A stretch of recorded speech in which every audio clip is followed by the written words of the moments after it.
Happy Friday, and welcome to another episode of BrainScratch. I'm John Lorden. Thank you so much for spending some time with me here today.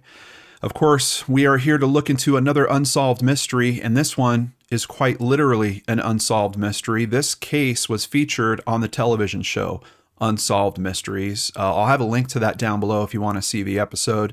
I think this case was covered in about 7 or 10 minutes on that show. I was kind of surprised because once I started looking into the details of it, there's a lot to discuss around it. And there's kind of this shorter, simpler version that I think because of the Unsolved Mysteries episode has been bouncing around and being rewritten about over and over and over.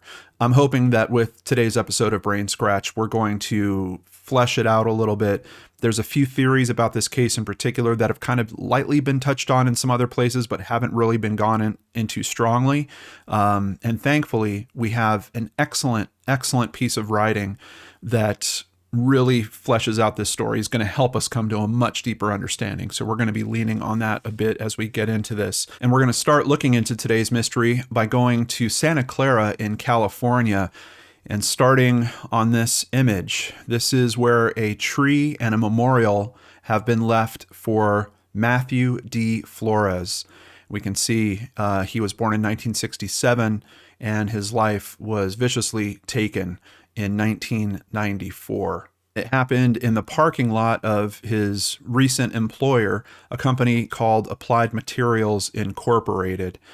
Matthew was someone that served our country, had a very big future ahead of him, literally had just had a child. You can see his daughter in the lower right photo there, and started a family and had big dreams. Recently came out of the service, was starting in the private sector, landed a very good job with a bright future, and all of that taken away one morning in the parking lot of his new employer. Just to learn a little about the area, Santa Clara is the 9th most populous city in the San Francisco Bay Area. It's located on the southern coast of San Francisco Bay, immediately west of San Jose and 45 miles southeast of San Francisco. I dug into this case every which way I could, including hitting some newspaper archives. Here we see a notice. This is from the San Francisco Examiner, published on March 25th, 1994. New employee shot to death. Santa Clara, a man who had worked for a high-tech company for less than 2 weeks, was shot to death in the company parking lot Thursday. Matthew Flores, 26, was found slumped over his car in the parking lot at Applied Materials, police said. Police Sergeant Mark Kirby said investigators believed the killing might have resulted from a traffic dispute. He said a woman had told police that she had seen two men arguing at the entrance to the parking lot shortly before Flores was found. Police had no suspects. Flores had just been released from the Army and was hired March 13th to be a field process engineer for the company. He was undergoing a 1-month training period before a scheduled posting to Dallas. And I believe they were transferring him to Dallas, where he was going to be working for them with technology that they had implemented at Texas Instruments. And this is a guy that was very much into technology, loved reading Popular Mechanics, thought a lot about robotics and computers. So it seems like this was really a good position for him. His aspirations may be a little bigger than climbing up a corporate ladder, at least according to some of the information I saw. He really wanted to own his own company someday, but I think he recognized that he had to get in somewhere, get some experience, and that's how he wound up at the job at Applied Materials. We have another article here, and let me just, before we get to this new one, touch on the fact that the theory that this might still have been some road rage or traffic dispute type incident still kind of swirling around this case a little bit, at least on the discussion threads that I'm seeing. And we're going to look into some information that might point to that not really being a strong possibility. I can tell you, police, they move away from that theory fairly quickly. There's just things about this that make it look like this was maybe a professional or semi-professional hit of some kind. not something that just kind of happened in the heat of the moment. But moving on to the Atlanta Constitution, this is an article from April 26th, 1994. Clues sought in ex-Army officer's death. The slaying of former Fort Stewart Army officer shot to death in California 10 days after his discharge has baffled authorities on both coasts. Investigators from Santa Clara, California plan to visit Savannah this month, searching for clues to the slaying of Matthew Flores, 26. So kind of interesting. They're going to his last post, essentially, searching for clues. He only got out of the military 10 days before this occurred.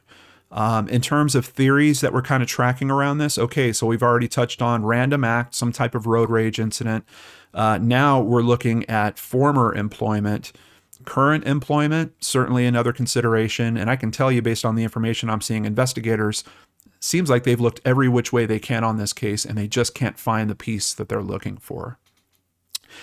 Here is a quote from his wife, Denise Flores.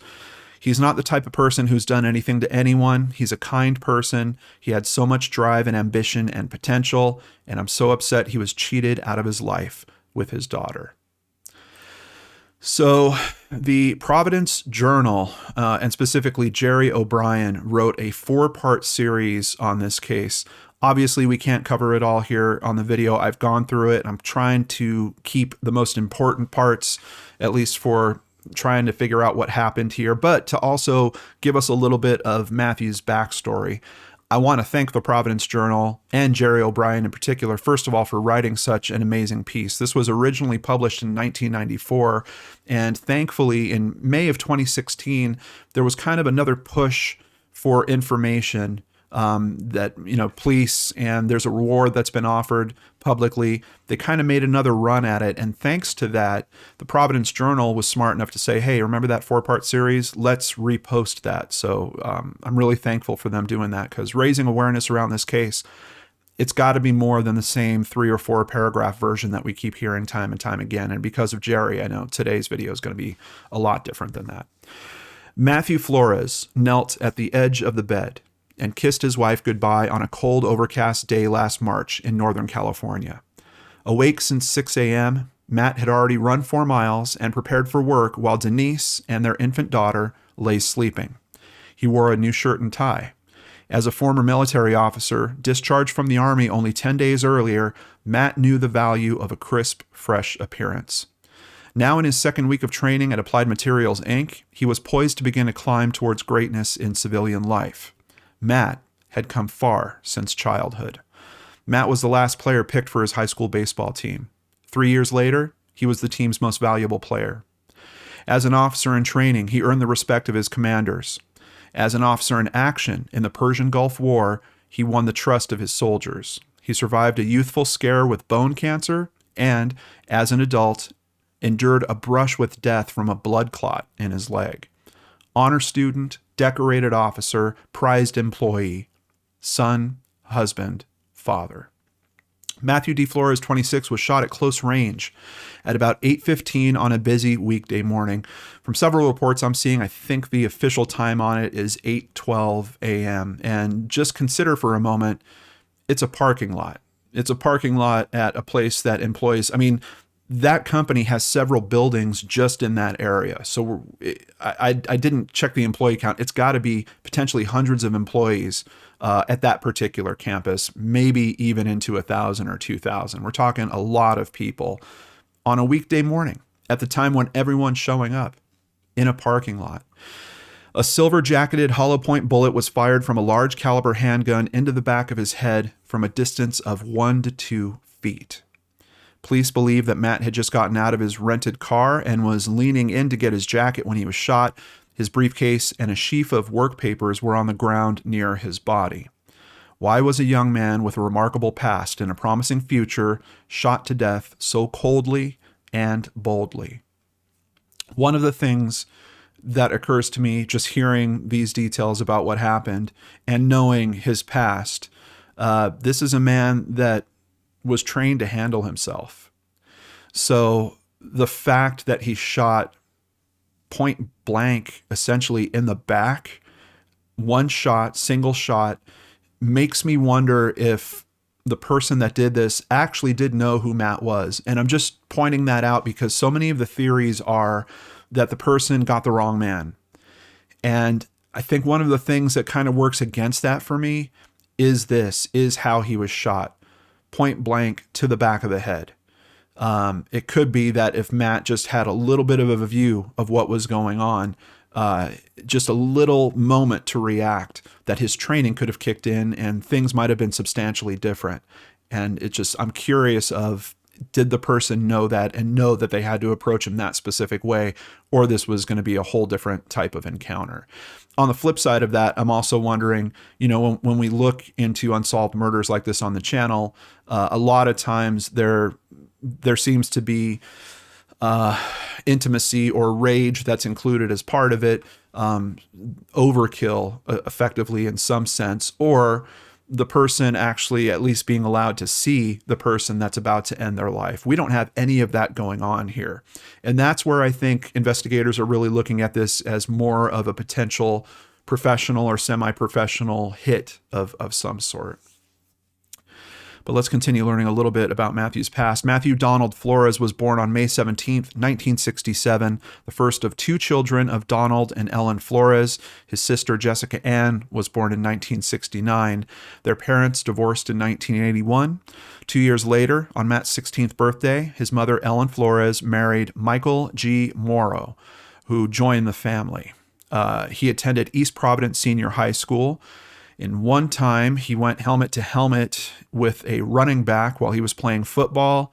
There was a loud crunch. The collision actually cracked a vertebrae in his neck. The injury ended his football career, but there was also baseball. So effectively, this is the type of guy that wouldn't let anything completely take him out. He was going to find some way. He was going to keep active. And obviously, we know, as active as he was all through the military, and then even the morning that this happens, he's doing a 4-mile run before he goes to work. His senior year, he was the most effective pitcher on the team. And I'm hoping that this video is going to give you the itch to learn more about this case. The Providence Journal articles, I'm going to keep these at the top of the sources. There's a lot of other detail I'm not getting to, a lot of other people that they've interviewed, former coaches, former friends of his, how that all ties together. We don't have time for it because I'm trying to stay focused on the aspects of the case that might help bring about some form of tip or conclusion. Denise LePage fell in love with Matt Flores in the fall of 1984. She was a freshman nursing student at Rhode Island College, and he was a senior honor student and athlete at the high school. Denise drove her clunky 1978 Chevy into the Getty station on Willette Avenue, where Matt was pumping gas. I pulled up and I saw him, and I thought, boy, he's good looking. Denise told her best friend, Donna Guay, that Matt was cute, and Donna told her boyfriend, Chris Daft. Chris told Matt at the Thanksgiving football game against LaSalle Academy. He lit right up when I told him, Chris recalls. After graduation, Matt went on to study engineering at the University of Rhode Island, an education financed by a 4-year Reserve Officer Training Corps scholarship.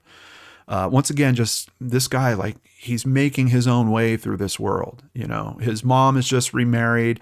I believe his family really couldn't afford for his continuing education. He went to the ROTC and made it happen. The students in Matt's ROTC class and the officers who taught them remember his coolness under pressure and his ability to solve unexpected problems quickly. He didn't walk on water. He just did things and did them right, said James J. Poland III, a first lieutenant in the RI Army National Guard. I don't think anybody who knew Matt would resent him. Everything he got, he worked hard for. He was very outgoing, but never belligerent, always wanted to have a good time, but never get in an argument. If Matt was in the right, he would hold his ground, but he wouldn't go looking for trouble. And that's something in the Unsolved Mysteries piece, the investigator that's working on it, you could see the shock, and he's completely baffled because he's like, look, we looked into this guy's past. We couldn't find anyone that even mildly disliked him. Quite to the contrary, everyone spoke extremely highly of this guy, which of course makes investigating a case like this very tough. Matt and Denise couldn't see enough of each other during their college years. Every weekend, and often during the week, she would visit him at the Kingston campus, or he would come to Riverside to see her. They watched movies together in the apartment Matt built in the basement of his parents' home. They helped each other prepare for exams. They shared wine and cheese and grapes at night on the beaches of Newport. It was a courtship, but we were best friends, Denise recalls. Matt learned in his junior year that he would be placed on active duty after graduation. Matt took Denise out to dinner at a Providence bistro. "Would you make me the happiest man on earth and be my beautiful wife?" he asked her. He took out an engagement ring from his pocket, and right on cue, the waiter popped open a bottle of champagne. Matthew Donald Flores and Denise Lynn LePage exchanged vows in St. Brendan's Church on February 17, 1990. Friends called the event the wedding of the century. Less than a month later, Second Lieutenant Matthew Flores began active duty in the Army. Friends watched as the couple made their way through a gauntlet of trials and separations that tested their young marriage. On the morning of August 2nd, 1990, Iraqi President Saddam Hussein ordered his soldiers into Kuwait, seizing the small nation on the northwest shore of the Persian Gulf. "We knew the war was coming," Denise says. "We debated having a baby. We were afraid he wouldn't come back. That October, we lived every day as if it was our last." Matt left to join his battalion in Saudi Arabia on December 3rd. On Matt's 83rd day in the Persian Gulf, the ground war against Iraq began. Within 4 days, coalition forces were bloated with Iraqi surrenders. Hussein's Republican Guard had been cut off and captured. Kuwait had been liberated and a ceasefire declared. Matt returned to the United States in March. To think that this guy put so much on the line, including his own life and the happiness and future of his family for this country, to get back, to survive all that, get out of the military, and 10 days later, he's shot to death in a parking lot at a private company that he went to work for. Something's really wrong. Something's really wrong with this case. "The tough times we had made us stronger, even the war," Denise says. "We didn't take things for granted." Matt returned to Fort Stewart. Denise joined Savannah Plastic Surgery Associates, working as a nurse in the operating room. In March of 1992, Matt was promoted to first lieutenant and named shop officer of the Forward Support Battalion. He was responsible for the maintenance and repair of the battalion's 2,000 combat and support vehicles and commanded about 200 soldiers. While at Fort Stewart, Denise volunteered to run a support group for soldiers' wives. She organized parties, welcomed new transfers, and eased worried spouses in late-night telephone calls. Now, in trying to understand Matt and his death, there are two other kind of suspicious deaths that are coming up around this case as well. And that's why we've been spending a little more time than I usually would going into the backstory, because one of these deaths involves the military and involves Matt. So we're getting to that right now. Matt always let a soldier know of a weakness before it became a problem and would prepare a regimen for improvement. It was a trait that was meant to be helpful to Sergeant Nicholas A. Gange, the chief of the electronics maintenance section who served under Matt. Gange was late for his assignment so often that officers performed a "Where's Sergeant Gange" drill inspired by the Where's Waldo books. Matt knew he had to reduce Gange's responsibilities, so he transferred him to barracks manager. About 6 weeks later, Gange, 31, failed to appear for work. The two sergeants who went to the barracks to get him saw feet sticking out from under his bunk. They ran for help. When others arrived, the screen in the window was out and the figure under the bed was gone. Gange was declared AWOL on September 27, 1993. 10 months later, a pair of public works employees saw something in the woods about a mile from the barracks. Roots had grown through decaying clothes, still clinging to a human skeleton. There's going to be some more detail that we're going to get into about that aspect, and it is strange. Honestly, if the information was available enough, we probably could do an episode specifically just on Gange as well. Now, moving on to Matt getting into the private sector. Cameron Brooks, based in Fredericksburg, Texas, steers its clients exclusively to Fortune 500 companies. 2 months before his discharge, Matt went to Austin, Texas for a Cameron Brooks job fair. After 3 days of intensive honing of interview skills, clients were linked with potential employers. Matt interviewed with 9 companies. Applied Materials, Inc. of Santa Clara, California, was among them. Applied Materials, with revenues topping $1 billion, is the world's largest manufacturer of semiconductor wafer fabrication equipment, the extraordinary machines that apply and etch the surfaces of computer chips, commanding nearly a third of the market. In February of 1994, Matt got and accepted an offer from Applied Materials. He was hired as a field process engineer. He would be assigned after 2 months of training to the company's Dallas office, where he would work with customers having problems with Applied's equipment. When Matt, Denise, and 8-month-old Danielle got to California in March, they settled into an apartment about 10 minutes from the Applied Materials complex. Matt came home for lunch every day. On the afternoons when Denise used the rental car for shopping, she dropped him off at work after lunch and then picked him up at the end of the day. Even in his first days of training, he was already making an impression. On March 23rd, he learned that he would get a laptop computer and a company car, and they were going to let him choose among 3 models. Now, I have to say, in most of the retellings of this story that I'm seeing, they're saying that he was actually driving the company car. I don't know if that's accurate, because when I'm combing through these older articles, I'm getting a very strong sense that, like we have here, they had a rental car. And he was getting to the point of getting a laptop computer and a company car.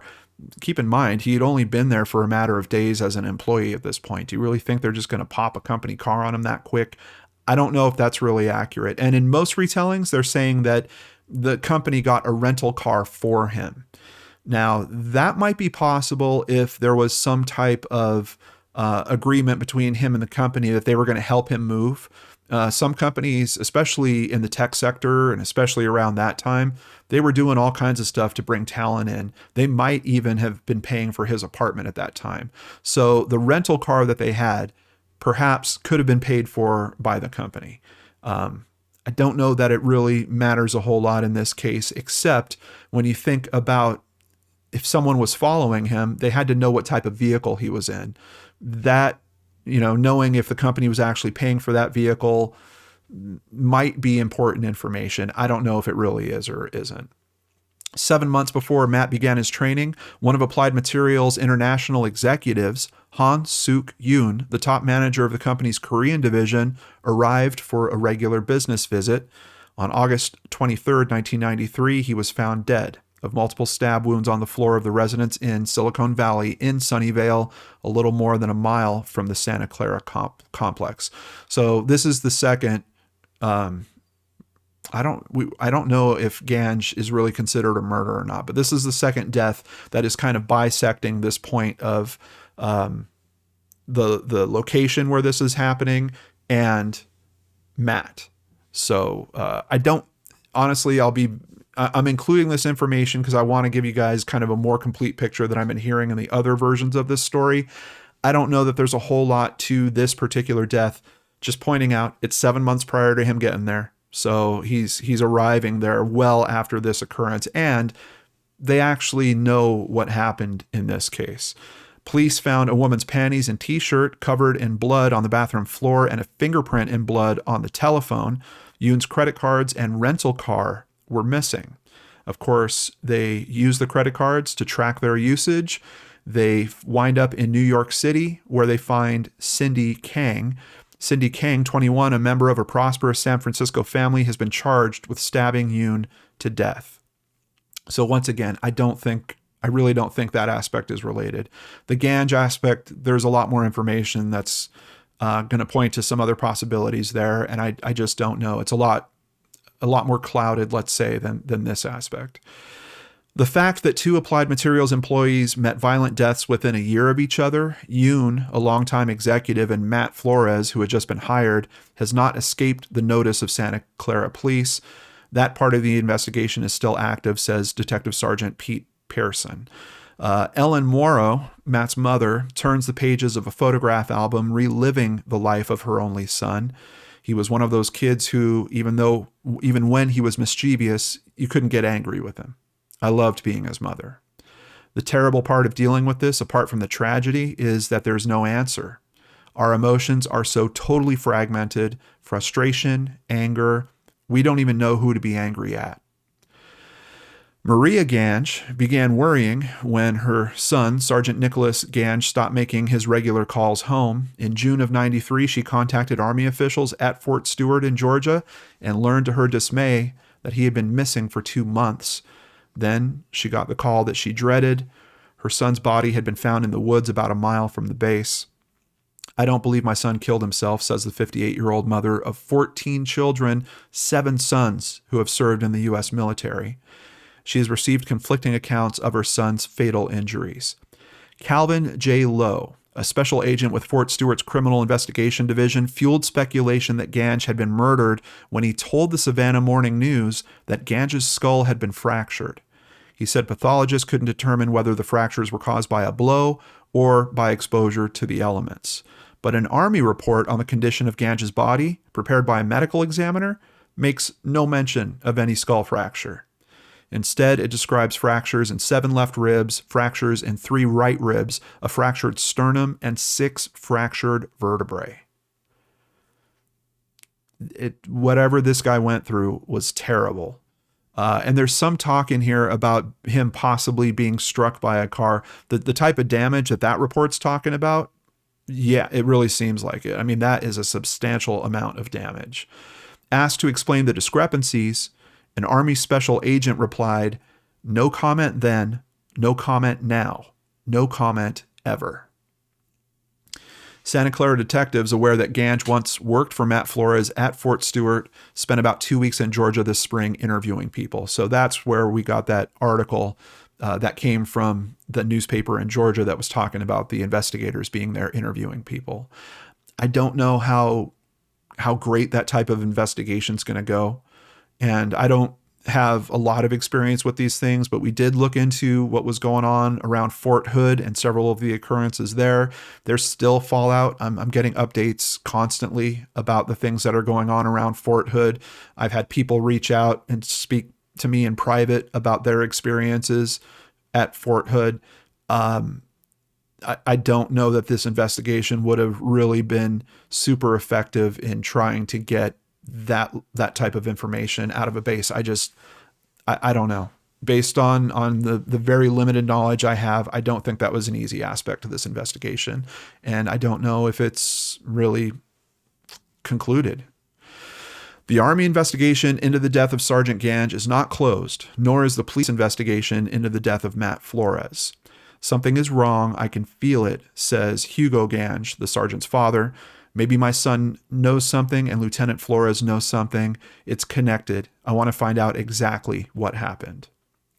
Gary Robertson, who is Matt's boss at the company, saw her and a figure slumping against an open car door as he ran across the parking lot. And they're talking about the woman. There was a woman sitting in her car listening to a talk show, and she hears a pop. And effectively, she turns around and all of a sudden she sees a guy slumping by his door. She runs over and then realizes that he's been shot. I don't believe she knew Matt before this occurrence. It was March 24th at about 8:15, one of the busiest times of the day at Applied Materials. About 100 cars were in the parking lot. Nearly 24 people were nearby. The victim was in a kneeling position, bent forward, his upper body and head against the open driver's door, his arms limp. He was dressed in gray slacks, black shoes, and a dress shirt. A briefcase was beside him. A sheaf of papers bound with a clip and stained with blood was by his open hand.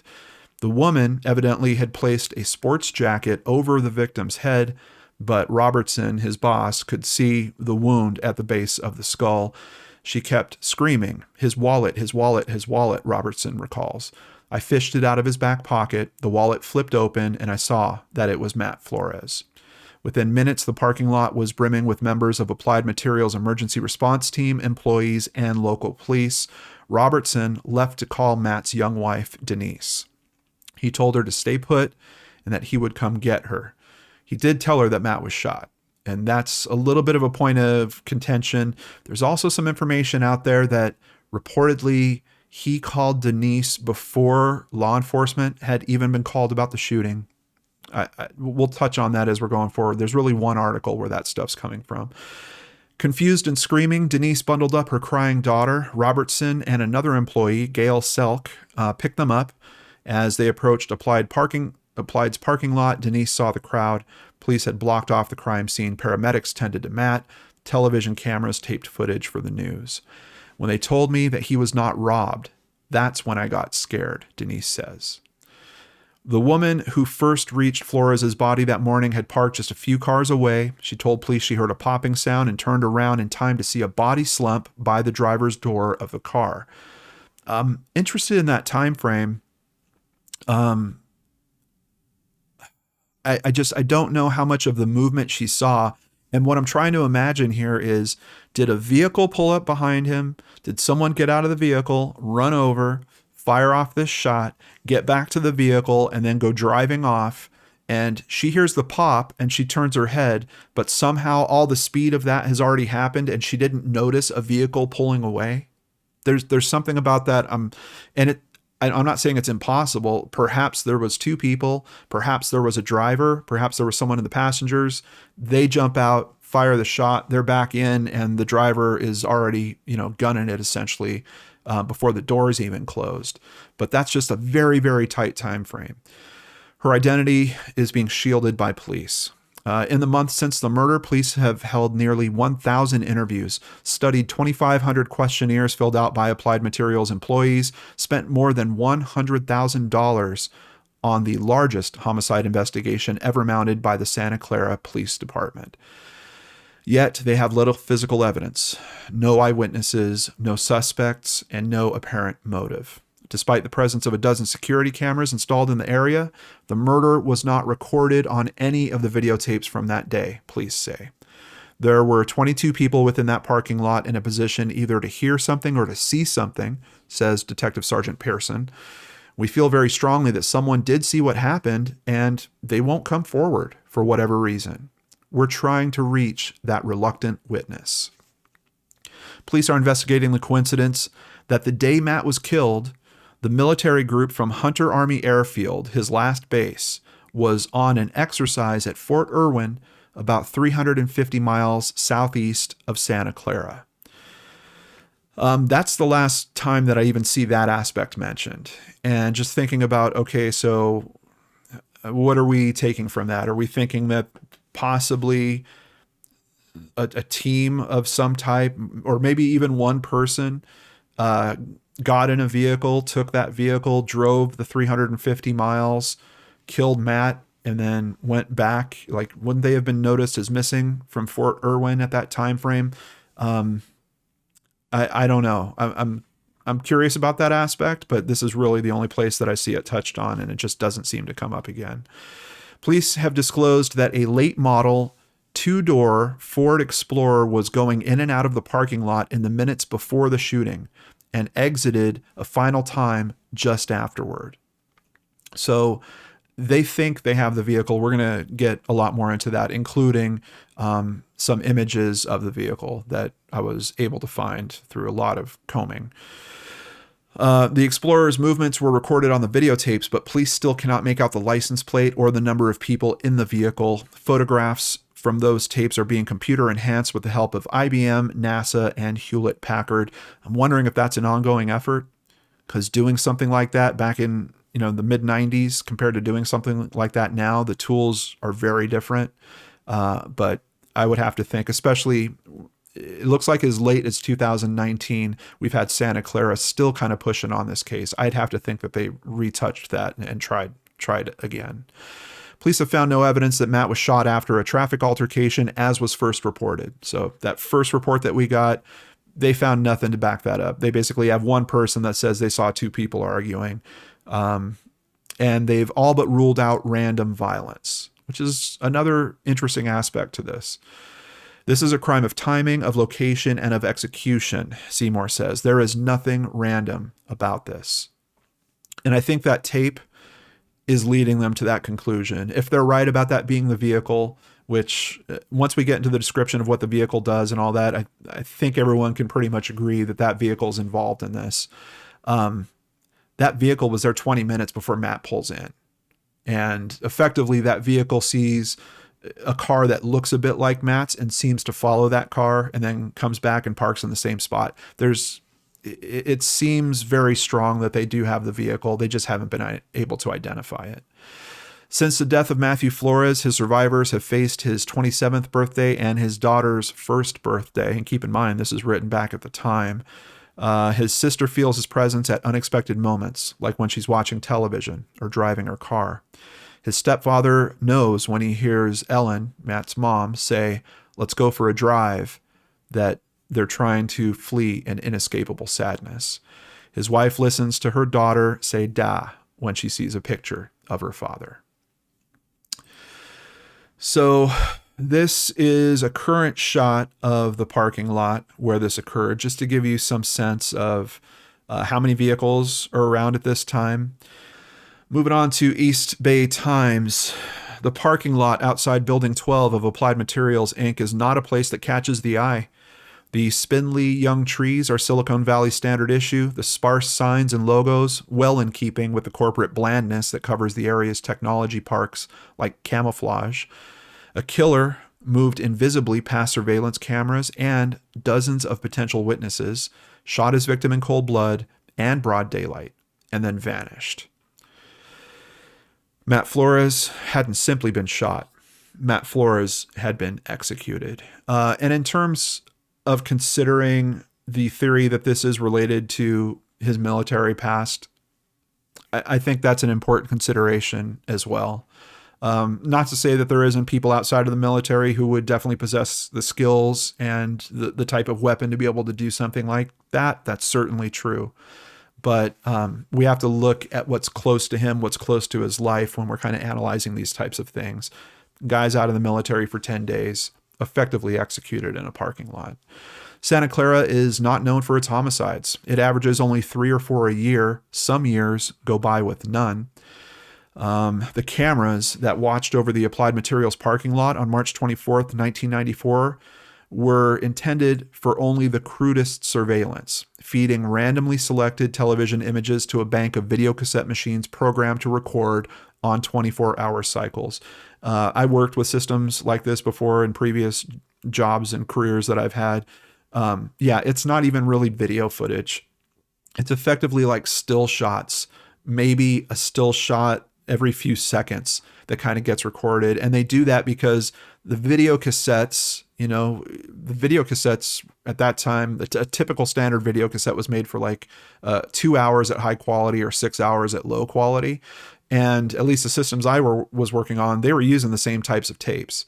So you couldn't just record video because you'd run out after 6 hours and then you'd be writing over that tape again. So for a 24-hour cycle, they have special players that effectively do a really slow recording, but it's just grabbing these little kind of screen grabs, screenshots that they're recording. Like I said, one every few seconds typically. Detail was not a priority. The pictures were black and white and grainy. None of the cameras could track or pan. Clocks on some of the VCRs had never been set. At 7:52, so we're now rolling back. We know that the shooting, I believe, happens at around 8:12. At 7:52, a dark Ford Explorer begins circling the lot. The tapes show it crossing east, then turning into a parking stall near the driveway entrance, windshield facing directly toward the camera. I have not seen any footage of that.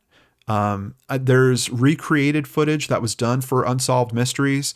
A lot of people are confusing that with actual footage. I'm seeing it posted all over the place. Some people understand that it's recreated and they're noting that. A lot of people aren't. But knowing that they have a shot like that of the vehicle actually facing right towards the camera is an interesting proposition, particularly if you can get that image touched up in some way. And I'm kind of curious why at this point, almost 27 years later, we haven't seen just a full release of here's everything that we have on the video. Turn it loose to the internet sleuths, turn it loose to these guys that have all this amazing equipment at home that, quite honestly, I'm seeing stuff on YouTube where I'm like, how come Hollywood isn't that good anymore?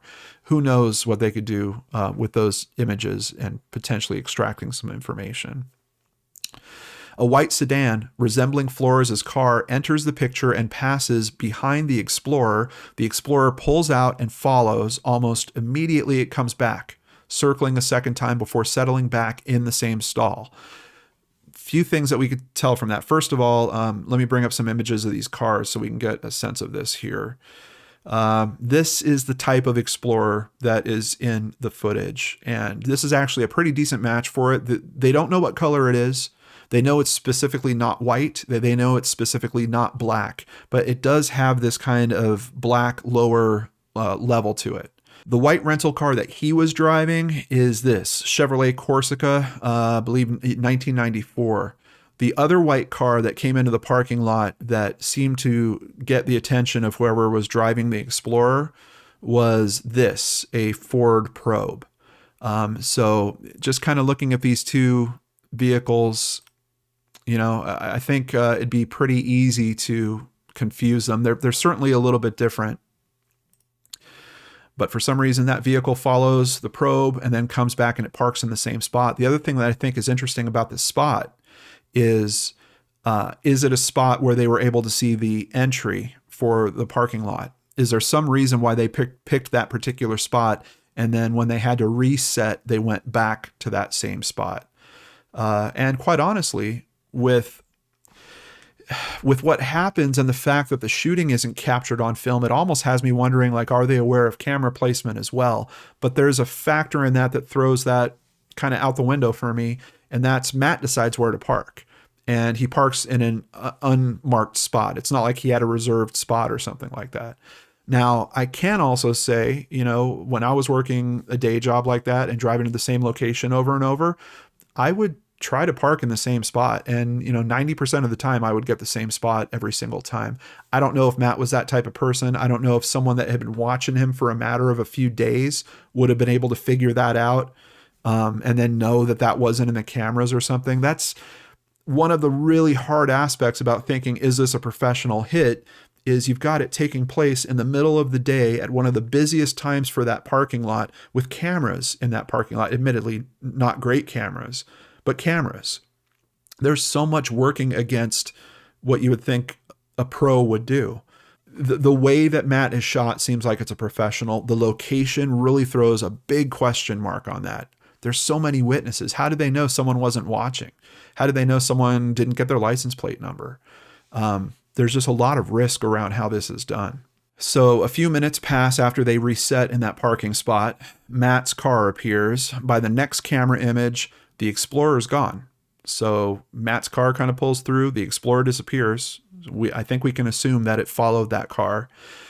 90 seconds later, Matt is shot. 20 seconds after that, the Explorer drives in front of the camera again, this time headed for the exit. So when you hear that description, I think it's pretty hard to say, no, this vehicle isn't related to it. It certainly seems like this vehicle is related to it.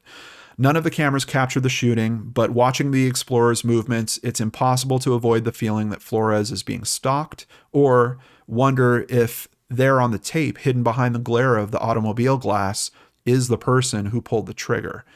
And once again, I don't want to rule out the possibility. There could have been a driver. There could have been someone in the passenger.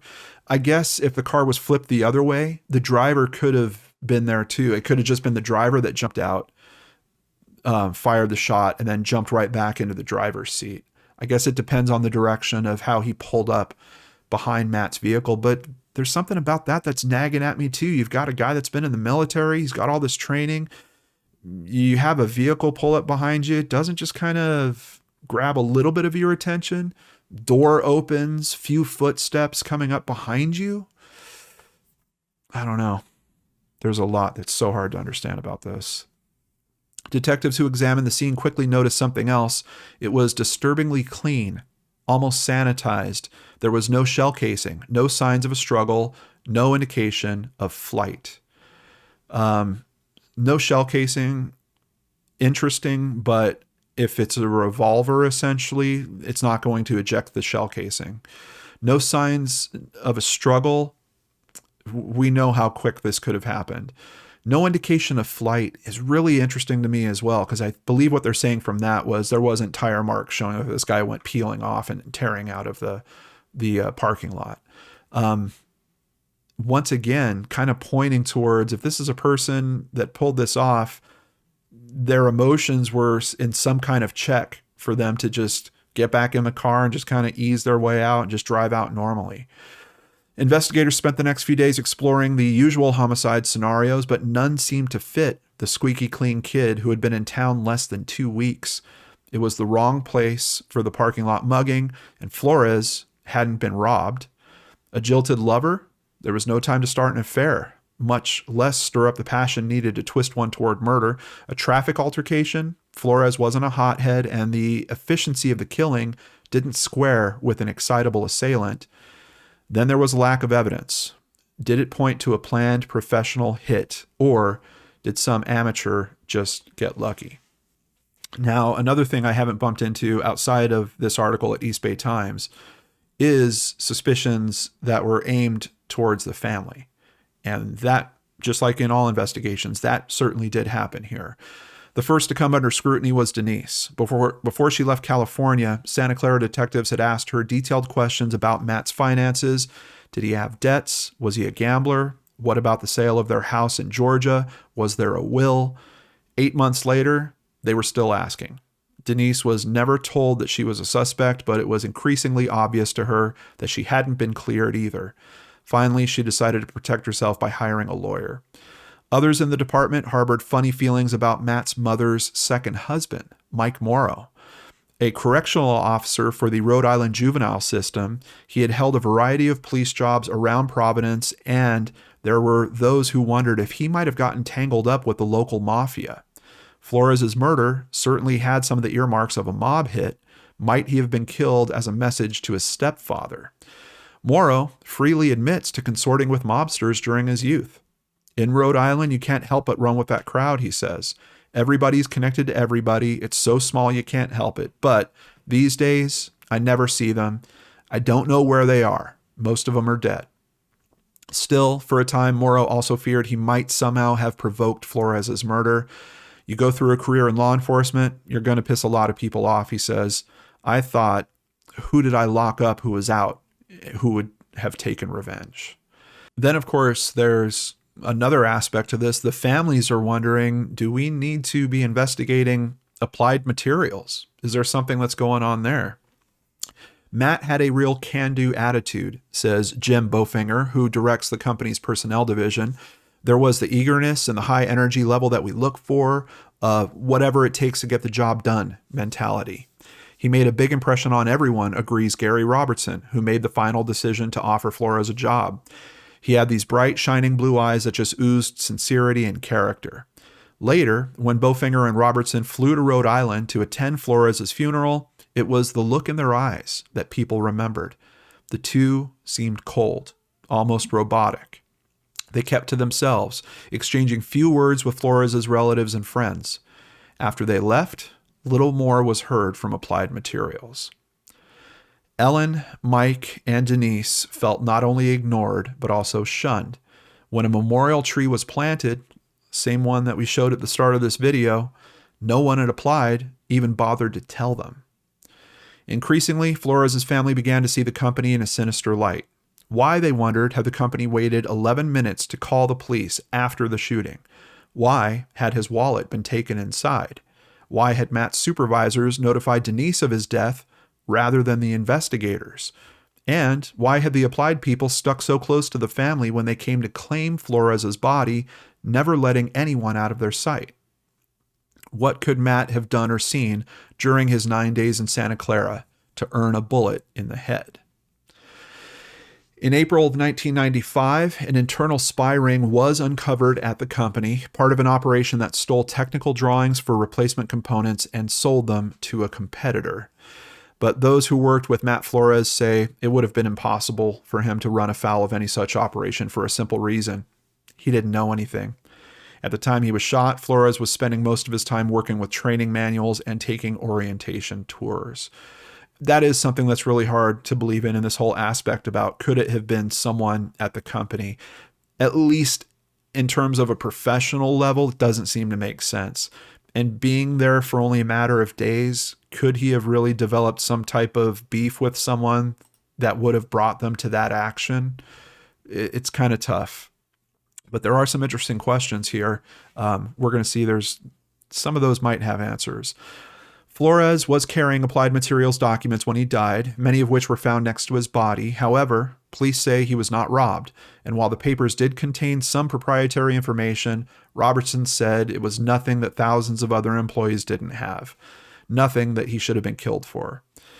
Robertson explains that he took Flores' wallet inside Building 12 because he already had it in his hand. When the police arrived, he turned it over to them. Santa Clara police attribute the delay in dialing 911 to confusion at a company where emergency response procedures are geared towards fires and earthquakes, not murder.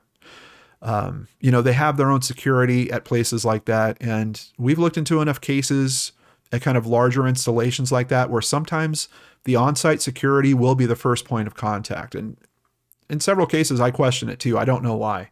Someone finds a body, and the first thing they do is, hey, talk to my boss, and hey, boss, talk to security. And then someone talks to another boss, and they're the ones that call police. I don't always understand it, but I have seen it before.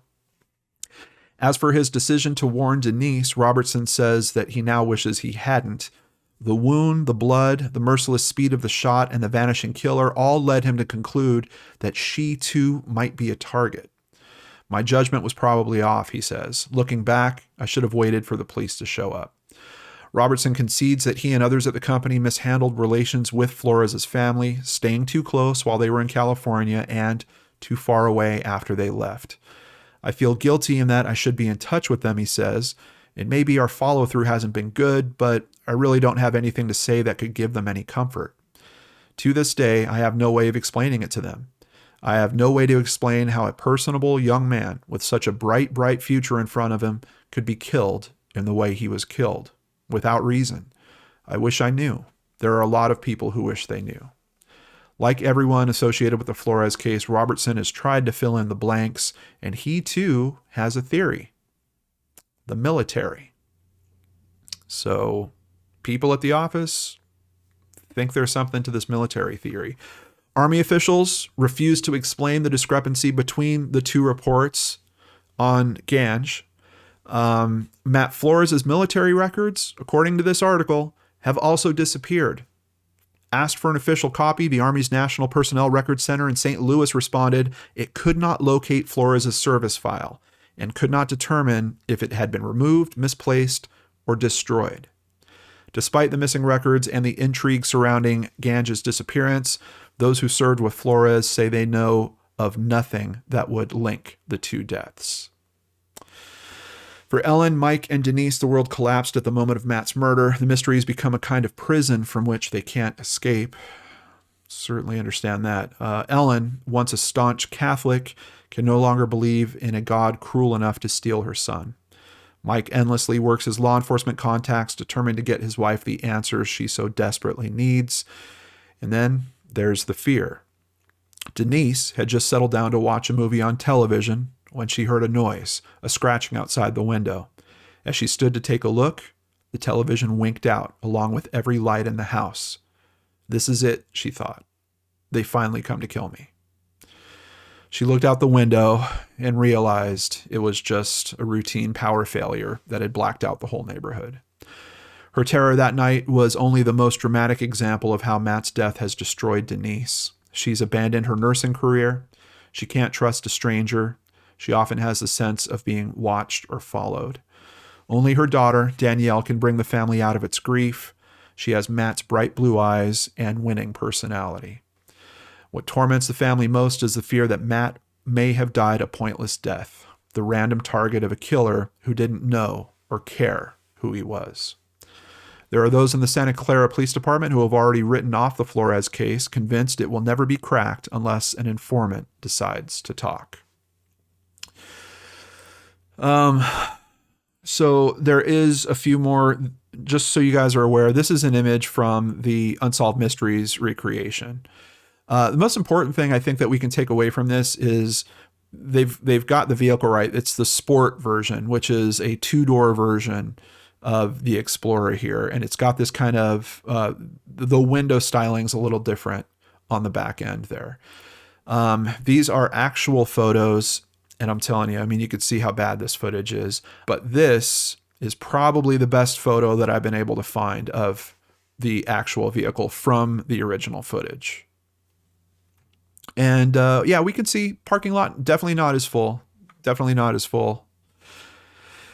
But enough. There should have been some people around there. We know there was at least 22 people around there. So in 2016, like I said, they kind of made a new push, $100,000 reward renewed. And that reward was put out by the company. The company put it up initially in 2016. I believe the family reached out to them and asked, hey, is that still available? They wanted to kind of renew interest. The company said, yes, absolutely. So it came out again. 22 years later, after the murder remains unsolved, despite a $100,000 reward offered right after Flores' death and again in 2011. So they had actually done this, kind of repumped it in 2011, and here it is again in 2016. On Monday, authorities announced that Applied Materials had reissued the six-figure incentive. It can be easy to let these sorts of cases slip into the background, said Santa Clara County Supervisor Joe Simidian, who has taken a personal interest in the case. But we should remember that to Matt's friends and family, this case is just as important today as it was more than 20 years ago. In 2011, the reward generated new leads. Unfortunately, they were all dead ends. Flores' daughter, who's 22 at the time of this writing and never knew her dad, graduated college with honors only a week ago. District Attorney Jeff Rosen said, someone out there may have that thread of information that helps us unravel this mystery. $100,000 is a lot of money for a name. For Matthew Flores' family, that name means justice, and justice is priceless. At KRON4.com, we get the latest article that's been published on this case from November of 2019, and I've paused the video here. These boxes are actually just part of the case that is sitting with Santa Clara PD. With no active leads for investigators to pursue, they're now asking for your help. After solving half a dozen cold case murders in the last decade, the Santa Clara Police Department still has 6 left to solve. Even though some of these cases have shelves filled with boxes of evidence, they still need the public's help. Captain Wahid Kazem says any information from the public could be the missing link. These are all Matt Flores' boxes. He was gunned down execution style in the parking lot of that company, the captain said. There are several reasons why an investigation like Flores's goes cold. Some things have unfortunately turned into artifacts rather than evidence. It has become contaminated or degraded to the point where even today's technology isn't helpful in getting identification off of it, Captain Kazem said. So that is where the case is sitting. He also made a comment here that they have nothing to hide in these cases. And that's one of the things why I hope at some point they do actually just turn the video loose. Just turn it loose and see if there's something that could be done that could be helpful for this case and this family. There are numerous different places to discuss this case. I'm going to have a whole bunch of extra links in the sources down below. But I wanted to come to Unsolved.com and this thread in particular. And I have to just put a little note on this. We don't know who these people really are, because these comment threads, you could just write, I think, your own name or someone else's name if you want to. But there are a few comments that kind of grabbed me here. This one from July 22nd, 2018. My name is Chris Payton, and I'm Matt's first cousin. We believe that this is some covert inside the military operation, such as Matthew knew too much. And a message reportedly from his mother. I'm Matthew's mother. I miss him terribly. He did not deserve this. He's missed so much by our family, and we plead with anyone who has any information, no matter how minor, to please contact the Santa Clara Police Department, the Cold Case Unit. We will always be grateful for any help solving this tragedy. And this is where we wind up, brain scratchers. The way I see it, there's several different ways to kind of break this down for different theories. It seems the police are pretty well convinced that this is some type of professional or semi-professional hit, but I'm still wondering about that aspect of it being in the parking lot at that time of day with cameras around, despite the fact that they managed to actually not be in sight of the cameras when actually doing this. There's a possibility that it's the wrong car. That's another one that's been talked about a lot online, that perhaps they were just looking for white cars. They were looking for someone specific. The first person, maybe it was a woman that got out and they thought, okay, that's not the right one. And then they followed the next white car and it was a man and they're like, oh, that's him. But they got the wrong guy. I think that's a possibility. But then on the flip side of that, you could also assume that they realized it was the wrong car when they followed the probe, they reset, and that they actually did find the right car. But with the right car comes another split in possibilities. The right car, but maybe the wrong person. Keep in mind, this is a rental. Is there some reason that car had been marked or that car was being followed by someone thinking that maybe it was the previous renter that had it? It's a possibility. I'm just putting it out there because I've seen it discussed online. Then, of course, you have the possibility of right car, right person, which is where I think we really have to focus. Related possibly to the new job or related possibly to the old job.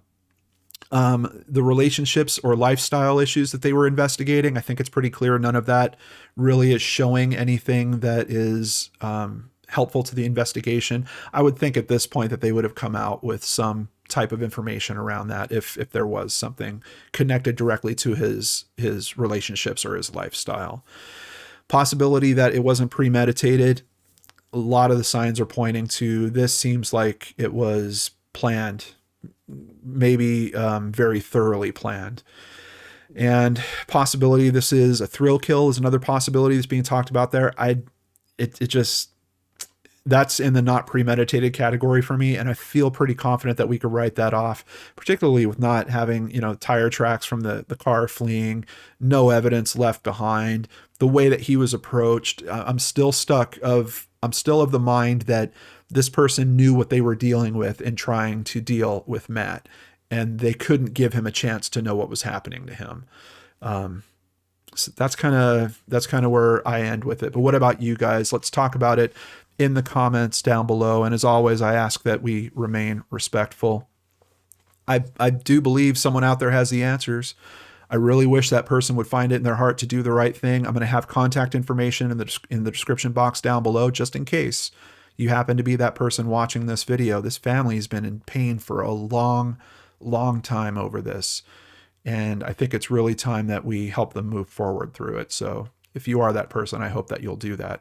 If you're not that person, please help me by helping us raise exposure to this case, sharing it in the state of California, but also if this thing about the potential military connections is true, possibly Georgia as well. So I'd really appreciate your guys' help on that front.